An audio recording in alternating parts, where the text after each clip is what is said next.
Hello everyone! In today's video, I'm going to introduce some concepts for defense in Riichi Mahjong.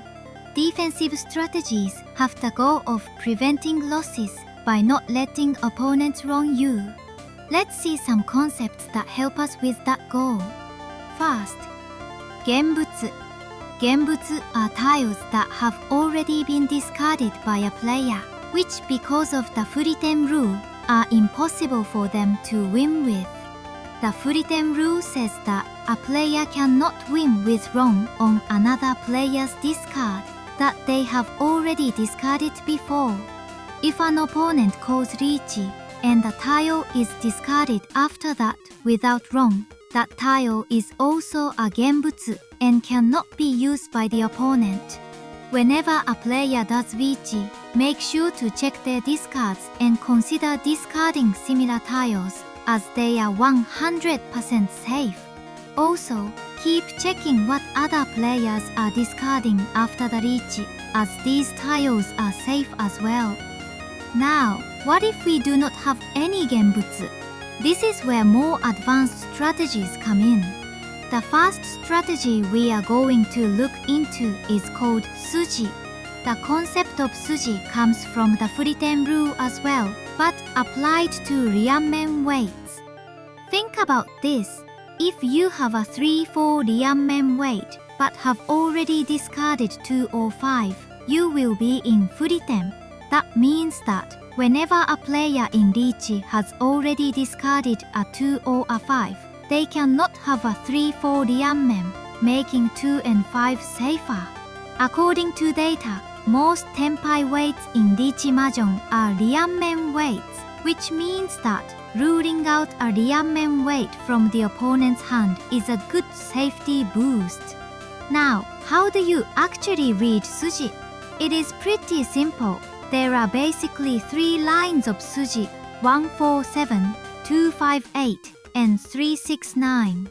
What these lines tell you are what are the Suji tiles of a discard.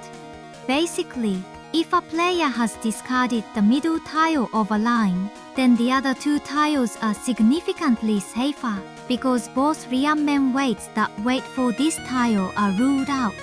But what about if a player has discarded one of the side tiles of line? In this case, the middle tile is what we call half Suji, because although it eliminates one Ryanmen possibility, the other still exists.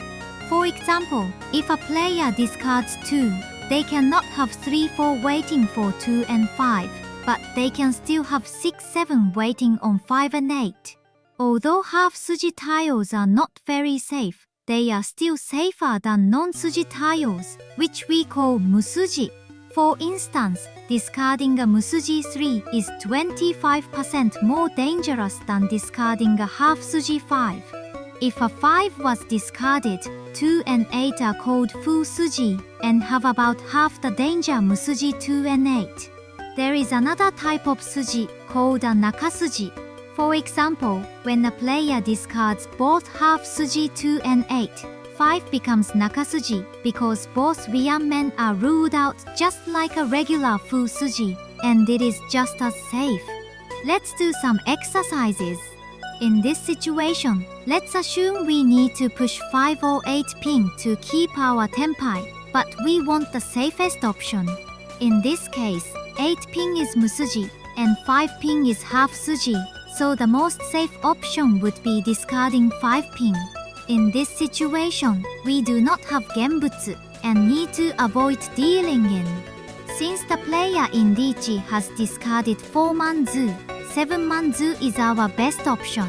But it is important to note that post-Riichi Suji, so Suji of tiles that were discarded after a player has declared Riichi, have significantly lower safety compared to early Suji, but it is still better than Musuji. If you have to choose between discarding Suji of an early discard or of a later discard, choose the earliest one. This is a similar example, but in this case 4-man Zu was discarded before Riichi. That makes it safer than the 7 in the other example. So the Suji 1-man Zu is the best option here.